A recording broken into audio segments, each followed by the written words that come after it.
que sí puedo decir es que cuando estamos reunidos acá o en cualquier lado y Jesús está en medio nuestro, se nos abre un ambiente, una atmósfera, un lugar distinto en donde somos tocados por seres espirituales que no vemos, pero son reales. Y el privilegio nuestro es tocarles a ellos también, con nuestros abrazos, con nuestras alabanzas, con todo lo que el Señor nos ha dado y lo que Él ha puesto en nuestro corazón. Ha sido bueno en esta mañana, y junto con honrar a los músicos, quiero honrar al Espíritu que evidentemente ha estado aquí en esta mañana. Gracias al Señor. En estos días estamos preparando un encuentro de pastores sudamericano, es el encuentro latinoamericano. Y nosotros tenemos el privilegio de tenerlo acá en Santiago. Y vienen personas de distintos puntos para exponer su palabra, y se está viviendo una cosa muy de mucha presión, muy premiante en América Latina, todo, no solamente en Chile, sino con el colapso de del tema valórico en el ámbito público. No es solamente en Chile, esto está sucediendo en muchos otros países en Sudamérica.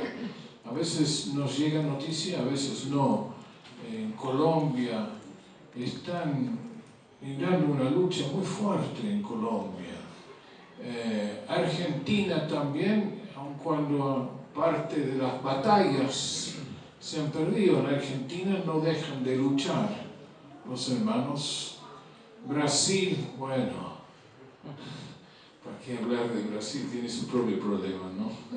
Y otros países más en donde se está desmoronando toda la fibra, toda la estructura moral, valórica dentro de nuestros países, y esto es una acción concertada internacionalmente desde los mismos lugares celestiales donde estuvimos adorando en esta mañana, pero desde el otro lado, desde el lado oscuro.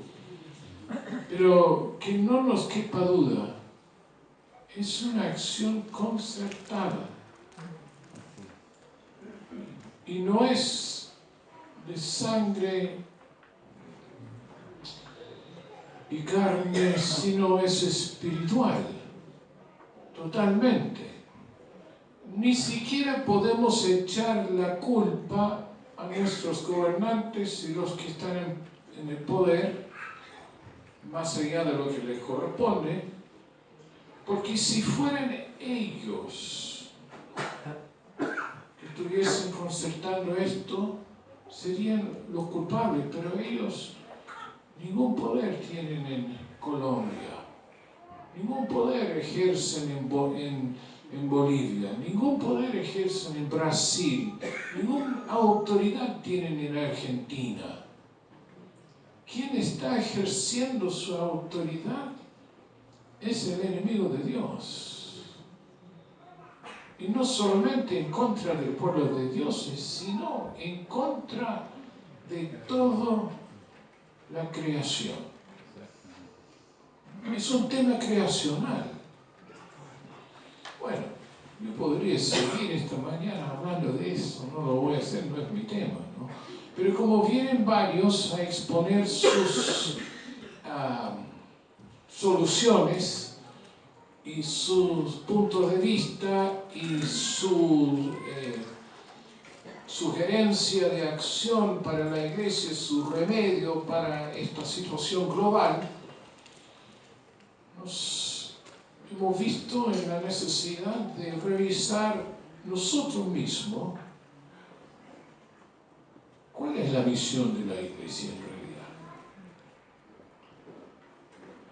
Porque la Iglesia alrededor nuestro, gran parte de la Iglesia evangélica protestante se está metiendo muy fuertemente en el ámbito político para levantar soluciones políticas para un problema político. Pero nosotros nos hacemos la pregunta si esa es la ruta, si ese es el camino. Y por eso menciono del principio que, según nuestra evaluación, no es un problema político, es un problema espiritual manifestándose a través del ámbito político. Y si tenemos la razón, entonces lo que tenemos que hacer es ejercer autoridad espiritual y aplicar soluciones espirituales a estos temas que nos están enfrentando. Pero dentro de todo lo que está pasando actualmente, tenemos que tener claridad y no podemos perder de vista la misión de la Iglesia. ¿Para qué existimos? ¿Por qué hacemos lo que hacemos? Porque es muy fácil, es otro truco del diablo. Desviar a la Iglesia, a meterse en ámbitos donde no corresponde y no hacer lo que corresponde hacer. Por lo tanto, pretendo en esta mañana presentar los fundamentos de la misión de la Iglesia, por lo menos desde el punto de vista nuestro, comunidad cristiana de Santiago, y con esto quiero abrir un diálogo. Esto no es lo definitivo,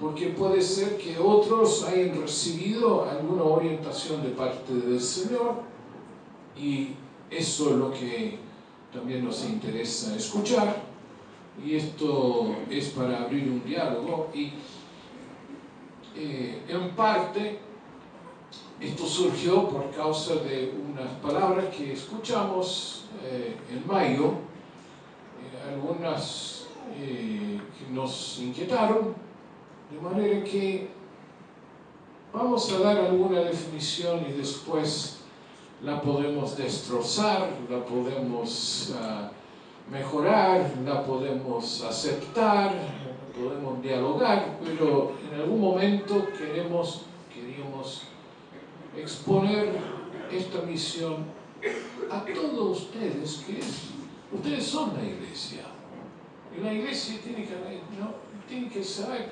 dónde vamos, qué estamos pensando. ¿Qué es lo que nos está diciendo el Señor para este tiempo en la historia? Yo quiero presentar 4 aspectos de la vida y la misión de la Iglesia. 2 tienen relación con la Iglesia hacia afuera, así que hacia el mundo, y 2 tienen que ver con la Iglesia hacia adentro. Porque no podemos perder de vista este marco completo. No podemos nosotros estar aquí en estas semanas, estos meses, enfocándonos tanto en un tema contingente, actual, nacional, y perder de vista todo el resto de que está dentro del marco de la misión de la Iglesia. Por eso considero necesario, más allá de interesante, necesario tocar estos temas. Primer punto, esta es como una mesa de 4 patas. Si falta una pata, la mesa cojea.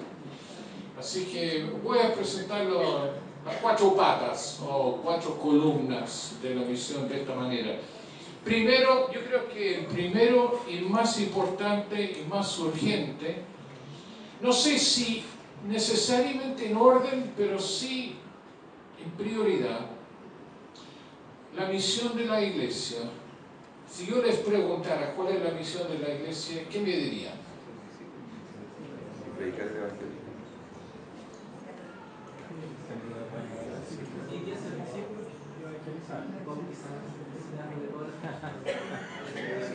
Vamos todos a los mismos textos, ¿no?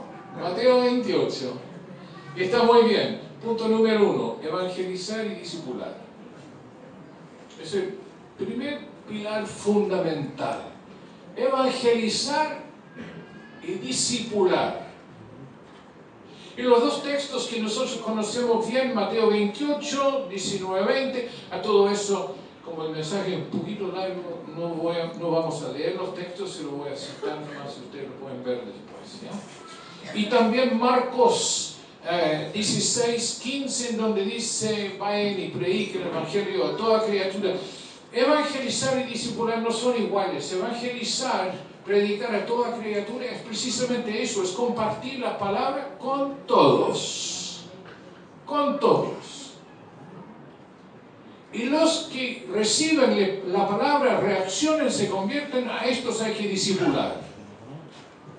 Son dos partes del mismo proceso, sumamente importante. La misión de la iglesia es la continuación terrenal del ministerio terrenal de Jesús. Es lo que Él vino a hacer. Pasó toda su vida en esta acción. Hizo varias otras cosas, obviamente. Pero lo fundamental para Él fue este punto. Él fue en su persona revelación de Dios para el hombre, para que el hombre pudiese conocer a Dios, y en esto consiste la vida eterna, que te conozcan a ti y al Hijo a quien tú has enviado. Él vino a buscar y salvar lo que se había perdido, y Él traspasó esta misma misión a los discípulos. Él les dijo, yo les voy a hacer pescadores de hombres, tal como yo lo he hecho, yo ahora les doy este encargo.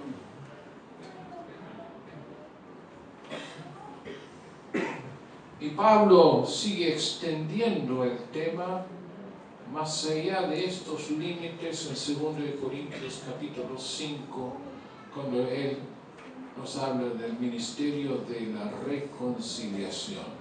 Pablo lo tenía muy claro. El propósito de la existencia de la iglesia en el mundo era reconciliar el mundo con Dios.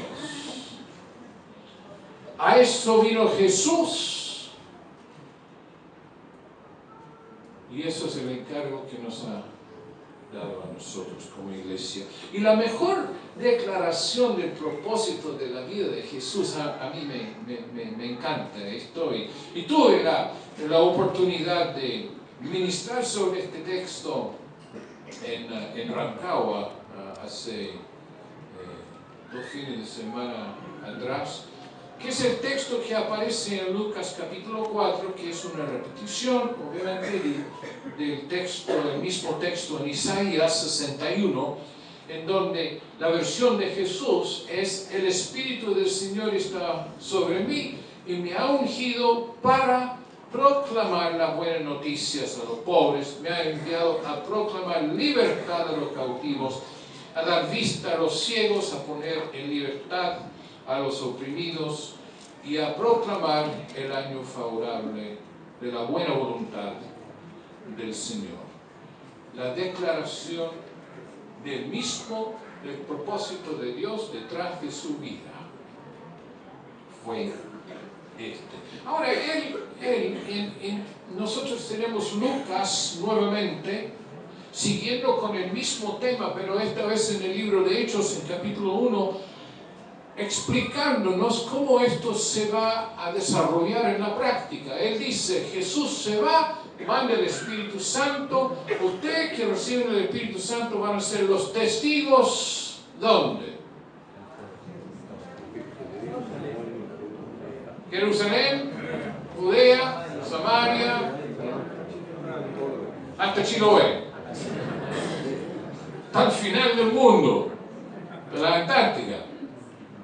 Y eso, ese encargo, el mismo propósito que tenía Jesús. Y Él empieza a encargar a nosotros con todo esto. Nos explica que la misión de la iglesia es local, nacional e internacional.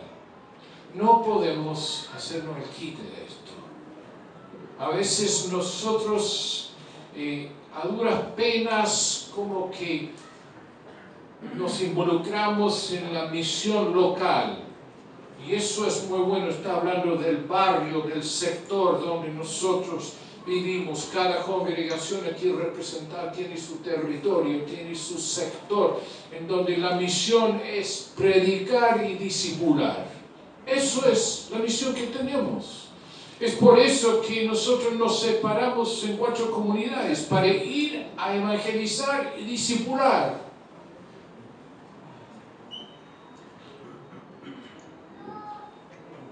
La misión nacional, hemos hablado, pero no hemos sido coherentes. Y yo voy a hablar en primera persona singular. Hay una misión nacional. Nosotros hicimos un pequeño esfuerzo en San Francisco de Mostazal, pero no seguimos. Como si no tuviésemos claridad sobre la misión o no teníamos la pasión por la misión. Hay que retomar eso. Hay que retomarlo. Y no solamente San Francisco, sino otras áreas cercanas. Hay lugares en donde no han tenido la oportunidad de escuchar del Evangelio del Reino de Dios. Y son muchos. Nosotros tenemos el tremendo privilegio de haber escuchado esto por muchos años y tenemos mucha gente que nos habla todas las semanas por las casas, por el discipulado, por las reuniones de esto. Y hay personas en nuestra querida nación que no han escuchado ni una sola vez. Y aquí estamos todos sentados, escuchando otra vez. Me parece incoherente en relación al mensaje que tenemos. Hay una misión nacional y va más allá de lo nacional. Hay una misión internacional. Creo que les expliqué una experiencia que tuve en donde fui confrontado por un hombre de Portugal en un sueño que me dijo claramente: ven a ayudarnos.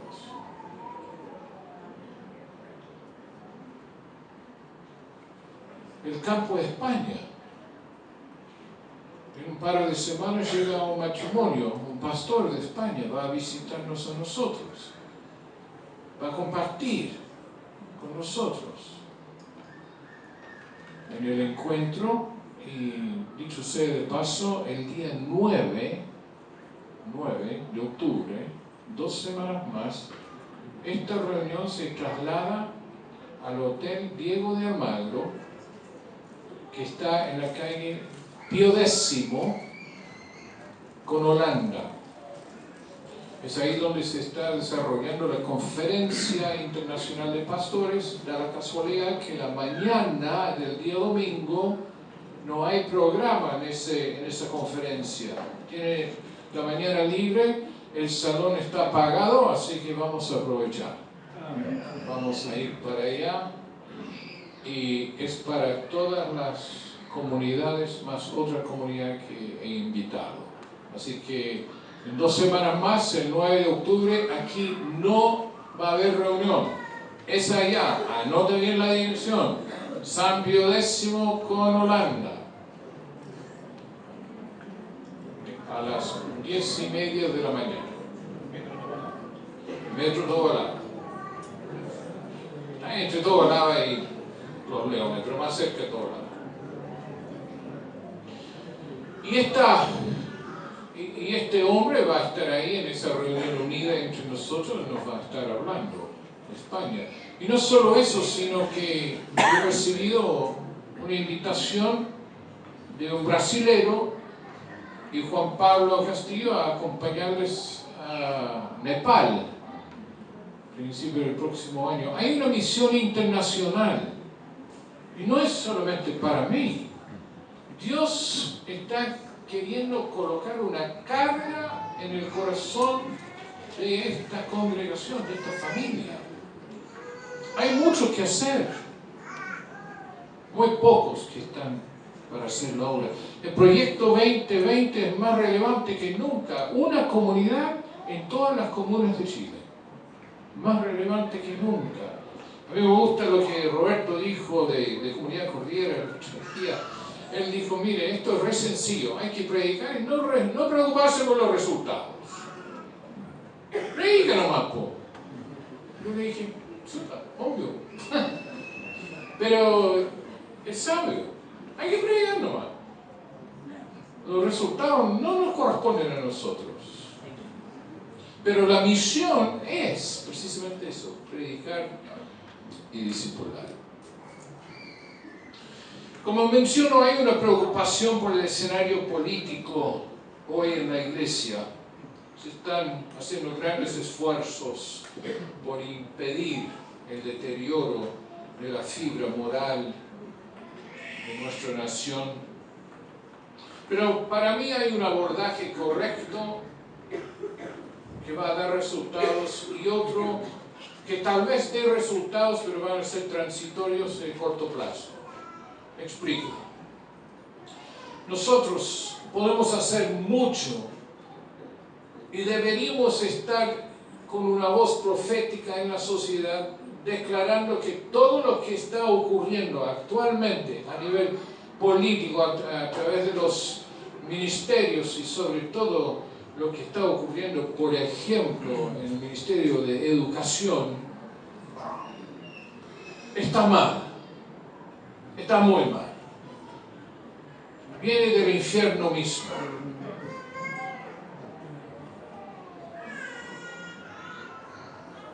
Pero todos los esfuerzos que nosotros hacemos por impedir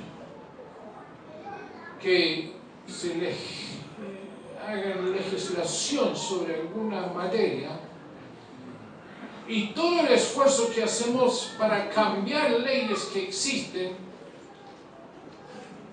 con todo ese esfuerzo nosotros no vamos a cambiar el corazón de la gente de nuestra nación.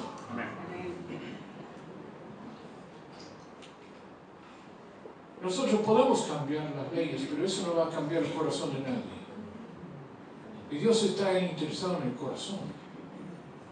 Pero sí podemos cambiar las leyes si cambiamos el corazón de la gente. Esto nunca va a resultar establecer y colocar el reino de Dios en lugares de autoridad y pensar que de ahí se puede legislar hacia abajo de manera que hasta la población llegue a convertirse en sujeto del reino de Dios. Eso no ha funcionado en la historia nunca y en ninguna parte del mundo, y no va a funcionar aquí tampoco. La Iglesia Católica intentó hacer eso por siglos con un tremendo fracaso. Hay otros países que han tenido hasta presidentes evangélicos en América Latina, con nefastos resultados. No es la forma de Dios. La forma de Dios es proclamar el Evangelio del reino de Dios, que el hombre se convierta y a través de esa conversión se vaya cambiando la nación. Ocurrió en Gales, uno de los avivamientos más famosos que ocurrió en el mundo, en la historia del mundo. Dicen que se levantó un predicador famoso, empezó a predicar y otros le siguieron y estaban predicando en medio de una época de la historia muy negra para esa nación. Había mucho alcoholismo, prostitución y no sé qué otra cosa. Yo escuché de esas dos cosas, ¿no? Pero ¿sabe qué? El Espíritu Santo se derramó en esa nación de tal manera de que dentro de muy poco tiempo se cerraron los bares en las ciudades. No porque alguien desde el Congreso dijo ya no queremos más bares en Gales, sino porque no hubo clientes. Se habían convertido y con eso cerraron los bares. Esa es la forma de Dios. Esa es la manera de cambiar una nación. Es a través de la predicación del Evangelio del reino de Dios. Mejor es preocuparse por la predicación del Evangelio y preocuparse por los movimientos políticos. Incluso que hay dos partidos que están naciendo hoy en el seno de la iglesia evangélica, y ustedes van a, los que escuchan la radio cristiana van a escuchar mucho de esto. Uno se llama Chile para Cristo y no me acuerdo cómo se llama el otro. Se están formando partidos políticos para poder tomar lugares de autoridad en el Congreso, y ojalá, dicen algún día, un presidente, y piensan que a través de eso van a cambiar nuestra nación. Yo no tengo ningún problema si hay políticos cristianos en el Congreso, ojalá que haya, pero no es para la iglesia armar partidos políticos, no es nuestro negocio, no lo es. Punto 2. Punto 1, entonces, de la misión, evangelizar y discipular. Punto 2 es lo que vivimos ahora en la mañana. La alabanza y la comunión. La alabanza, la adoración y la comunión es parte de nuestra misión. Ser una comunidad de alabanza, adoración y comunión. Apocalipsis 4:11 lo establece, como también primero de Juan 4:23, que dice claramente: Dios anda buscando gente que lo adora en espíritu y en verdad. Le encanta eso. Eso es lo que busca. Dentro de su familia está buscando adoradores. Y es parte de lo que es nuestra responsabilidad y nuestro privilegio hacer. Junto con llevar a la gente a Cristo, nosotros nos reunimos en la presencia de nuestro Padre para adorarle. Es parte de nuestra vida, es parte de nuestra misión. Levantar adoración y alabanza a nuestro Papá en medio de nuestras reuniones. La iglesia es una familia. Es una familia. Tenemos un Padre maravilloso. Maravilloso. Y cuando nos reunimos, como nos reunimos ahora, nos reunimos con Él. Hebreos capítulo 12 lo dice.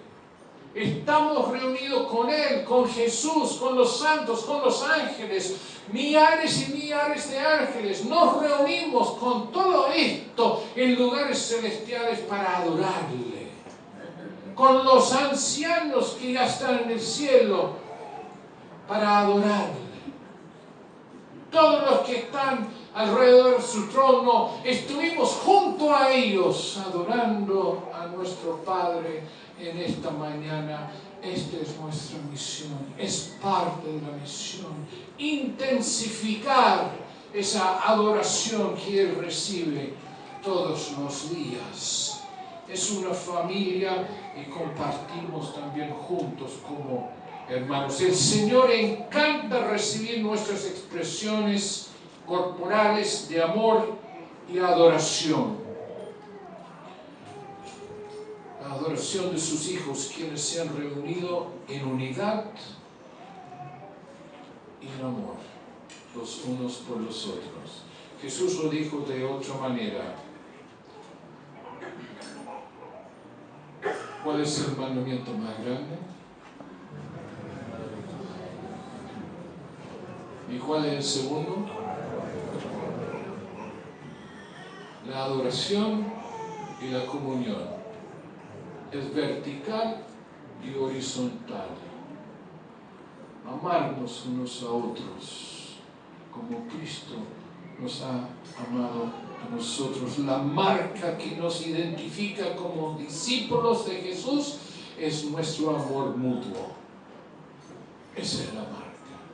Es esa comunión que tenemos. Juan 13:35. Las reuniones de la primera iglesia incluían un banquete de amor.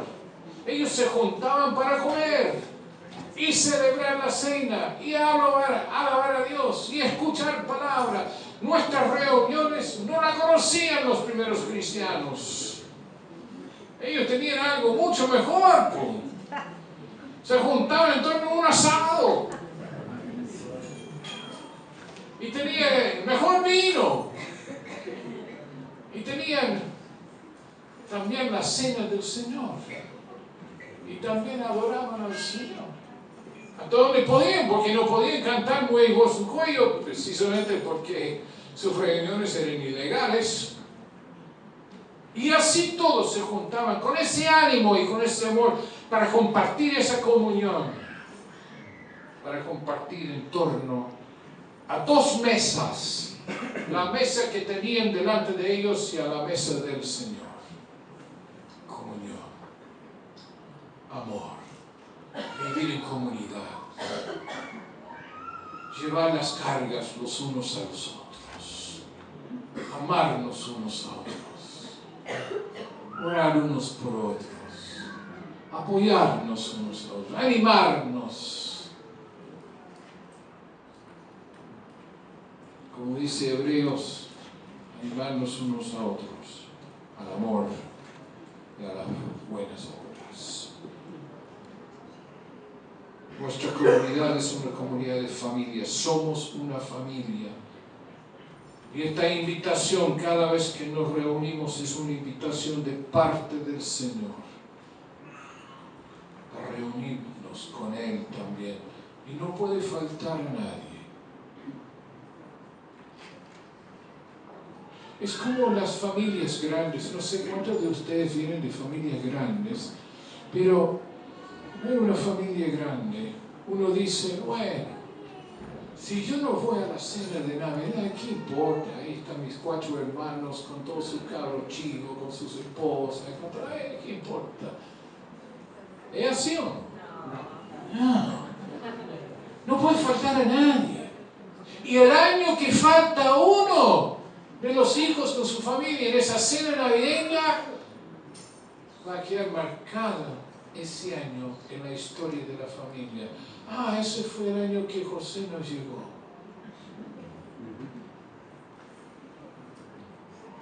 No puede faltar. Dios ha invitado a todos. Y Él es papá. Y todos nosotros somos hermanos en Cristo Jesús, viviendo esta comunión. Parte de nuestra adoración al Padre de los cielos es vivir el amor unos a otros. Tercera parte de nuestra misión: capacitación y encargo. Tercera parte. Otra parte de la misión de la iglesia es llevar a los hermanos a la madurez y capacitarles para su lugar de trabajo en la obra de Dios. Efesios 4 tiene que seguir siendo lo que marca, si tuviésemos un programa en la iglesia de ministerio, la capacitación. Llevar a los hermanos a la madurez y capacitarles para funcionar en la obra. Fortalecer y capacitar. Es la iglesia no el seminario que ha formado al hombre, el lugar predilecto de Dios para esta capacitación. Este es el ambiente que Dios ha establecido para la edificación espiritual y práctica. La iglesia dejó de funcionar así en un tiempo en la historia, y para suplir la falta decidieron juntar algunos eruditos académicos para abrir un lugar que se llama seminario. Y ahora la iglesia, como no estaba formando los jóvenes de la iglesia, decidió mandar a los jóvenes a seminario para ser formados. Ahora, yo soy producto de un seminario, pero eso no quiere decir que es el plan de Dios. Yo doy gracias a Dios por la formación que tuve. Yo doy gracias a Dios por el trabajo que han hecho. Pero muchísimo mejor es la formación que se recibe a través de la iglesia local. Ese es el seminario de Dios, en donde Dios capacita a las personas de acuerdo a las gracias que tienen para hacer la obra que Dios les ha encomendado.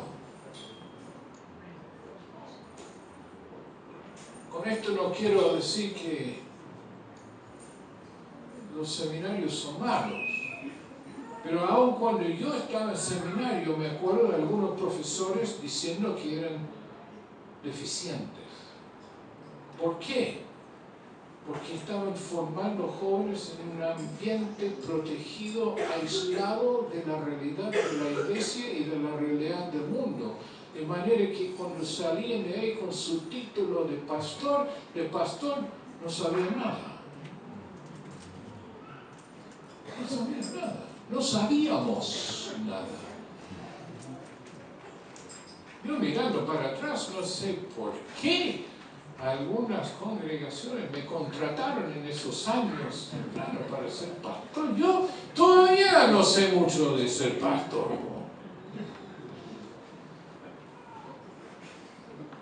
Pero la formación que uno recibe dentro de la iglesia es impagable. Ahí está el Espíritu de Dios, ahí está el Señor Jesucristo, ahí está Dios mismo y están los ministerios para formar, capacitar a los santos para la obra. Aún nuestras reuniones existen con este propósito, entendiendo que la reunión no es la iglesia. Esto no es la iglesia, esta es la reunión de la iglesia. Pero nuestra reunión, la reunión tiene este objetivo, como dice en Hebreos 10, 24, 25, no dejen de congregarse, sino a medida que vayan acercando el día del Señor, reúnense, júntense y anímense unos a otros al amor y a las buenas obras. A las buenas obras. Es para los líderes de las congregaciones crear espacios para que los hermanos funcionen con sus gracias en sus ministerios. Repito, es para los líderes crear los espacios. Los hermanos no tienen que ir creando su propio espacio, porque eso provoca siempre problemas internos cuando lo hacen y finalmente uno se siente con la necesidad o de levantarse, hacer algo independiente o sencillamente irse a otro lado. No, es para los líderes crear los espacios para que los hermanos ya capacitados o en proceso de capacitación pueden funcionar. Es para los presbiterios. Nosotros tenemos que asegurar que cada hermano está recibiendo su debido capacitación y que tienen el espacio adecuado para funcionar y crecer. nosotros tenemos que tener en mente cada uno de los discípulos en las congregaciones y estar seguros que cada uno está siendo capacitado para la obra. Es nuestra pega. Es para los ministerios, apóstoles, profetas, evangelistas, pastores, maestros, preparar a los santos para que puedan ocupar su lugar en el trabajo de Dios responsablemente. Y esta tarea es urgente, les quiero decir. Si era urgente cuando Jesús dijo la mies es mucha y los obreros poco, ¿cuánto más urgente es hoy tener a todos los discípulos funcionando conforme a su gracia y conforme al poder del Espíritu Santo? ¿Cuánto más urgente es hoy?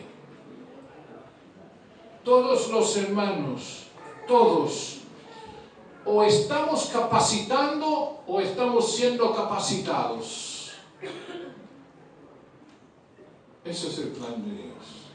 Esa es la misión de Dios. Es parte de la misión de la iglesia. Predicar, discipular, la comunión, la adoración, la capacitación y el encargo o el envío. Punto 4, que también tiene dos aspectos: ser sal y luz. El cuarto pilar del ministerio o la misión de la iglesia es ser sal y luz. Nosotros existimos para representar los intereses del reino de Dios en este mundo y expresar su voluntad. Esto es parte de la misión de la iglesia. Mateo 5, 13 y 14. Jesús utilizó la figura de la sal y la luz para ilustrar las características de la influencia de la iglesia en este mundo. La sal, en aquella época, tenía muchos usos. Entre ellos, servía como un antiséptico contra las infecciones. La luz disipa la oscuridad y la ignorancia. La iglesia, su rol en el mundo, sal y luz. Este otro aspecto de la misión de la iglesia tiene que ver con vivir y manifestar el reino de Dios donde cada uno de nosotros vivimos. No basta tener una buena teología, buena doctrina, ser miembro de una iglesia. No basta asistir a las reuniones de grupo en casa, asistir a las reuniones el día domingo. Lo que hay que hacer es vivir el reino donde estamos, cada uno de nosotros. Eso es ser luz, eso es ser sal en nuestra sociedad. Hay que vivir esto. No es suficiente entenderlo, ni siquiera enseñarlo, hay que vivirlo. Y es urgente vivir el reino en todos los aspectos de nuestra vida. Eso es ser sal. Y es curioso, Jesús no dijo sean sal. Él no dijo sean la sal, sean la luz. Él dijo son.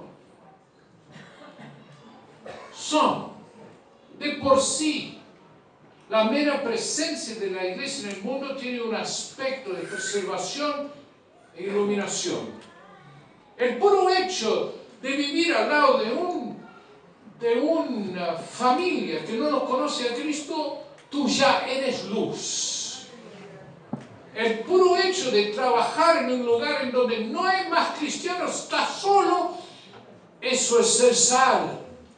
El puro hecho de que el jefe sabe que puede confiar que tú no vas a mentir, porque tú no aceptaste mentir por él, eso es ser sal. El puro hecho de que se sabe que tú no vas a robar la empresa. Porque cuando tuviste la oportunidad y encontraste un error, no echaste la plata al bolsillo, llegaste a donde el jefe dijo, ¿sabes qué? Aquí hay una plata, esto es de la empresa. Ese jefe sabe que puede confiar en ti. Eso es vivir el reino. Eso es ser sal.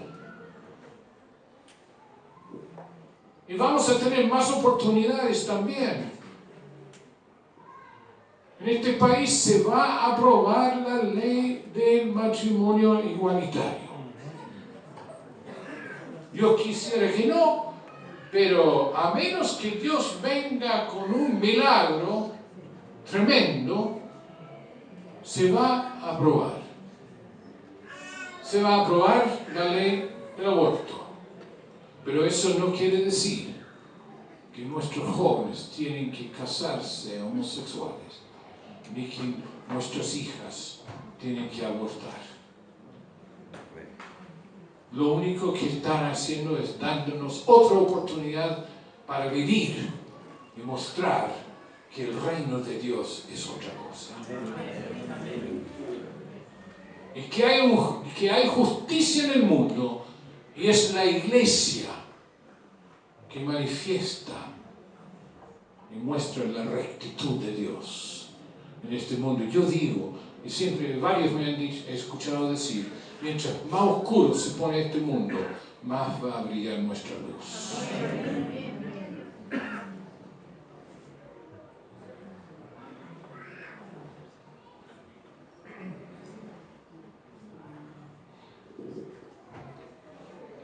La intención de Dios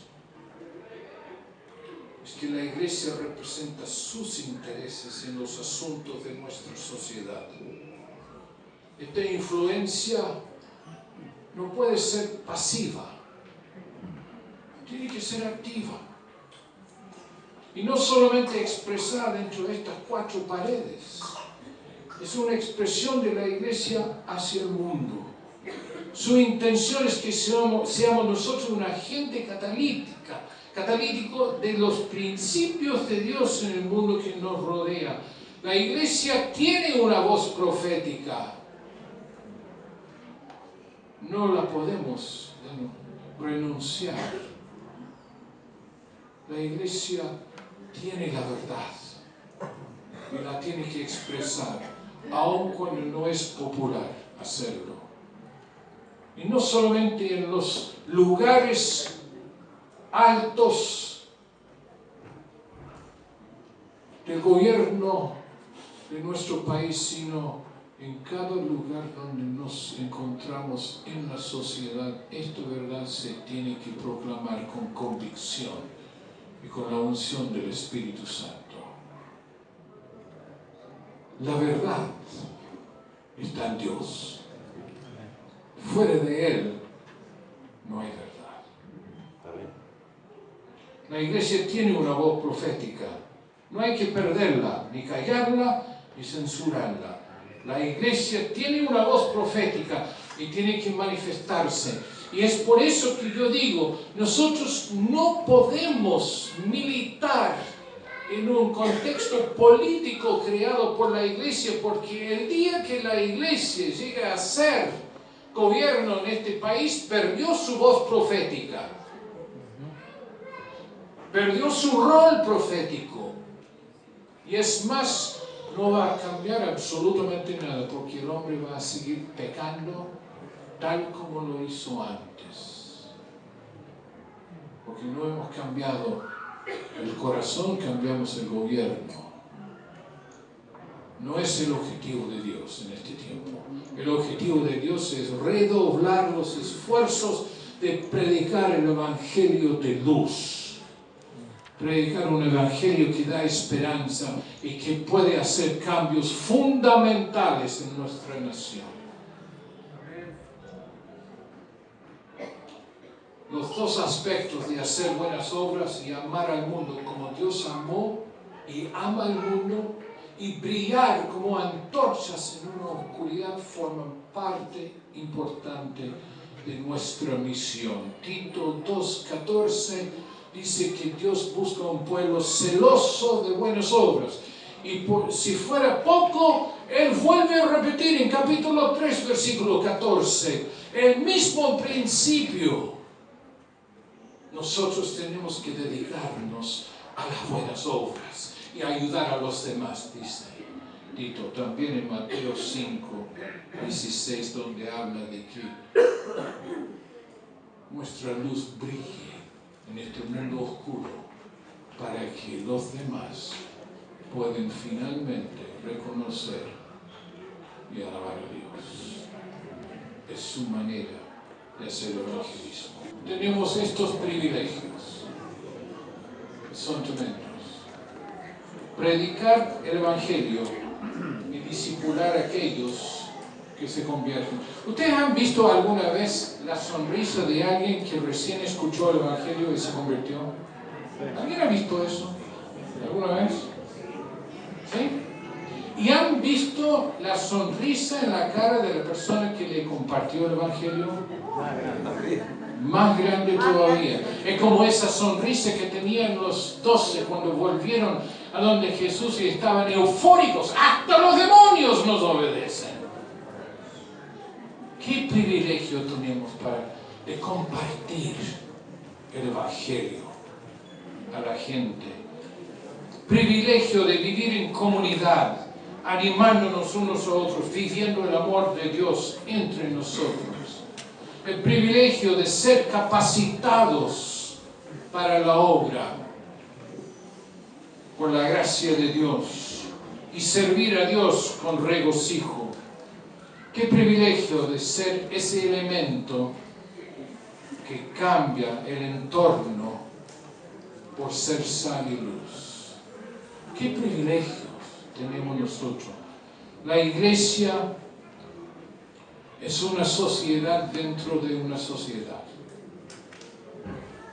Es la levadura de que hablaba Jesús cuando habló de la mujer que usaba la levadura para leudar la masa de 3 medidas. La iglesia trabaja desde adentro y empieza a afectar su entorno. Y eso tiene su efecto que va creciendo cada vez más. Ese es el programa de Dios. La iglesia es una familia, la más grande y más permanente que jamás vayas a tener. Es una fuente de amor y de apoyo. La iglesia es un seminario, es el mejor seminario que existe en la tierra, en donde recibimos la mejor preparación. Ustedes todos saben, la mejor preparación se recibe en casa. Siempre. Siempre. La iglesia es una casa de alabanza, de comunión, de refugio y descanso, de adoración y de edificación. La iglesia es columna y baluarte de la verdad. La iglesia es fuente de salvación eterna y paz para toda la humanidad. Esta es nuestra misión. Y todo esto hecho por medio y en el Espíritu Santo. Fuera del Espíritu, nada de esto va a resultar. No podemos hacer nada sin el Espíritu Santo de Dios.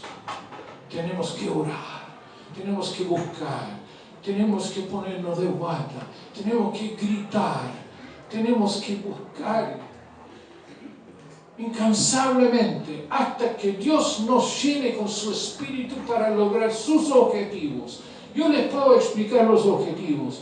Yo no tengo el poder en mí, sino que ese poder está en el Espíritu para hacer esta obra.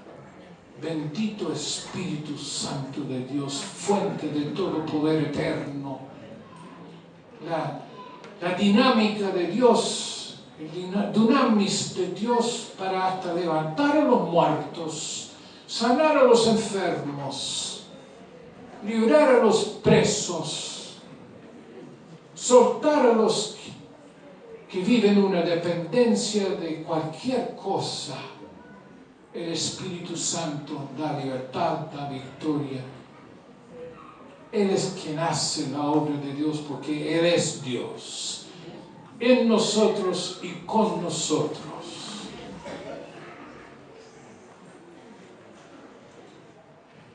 Oremos para que el Espíritu Santo haga su obra en nosotros y a través de nosotros.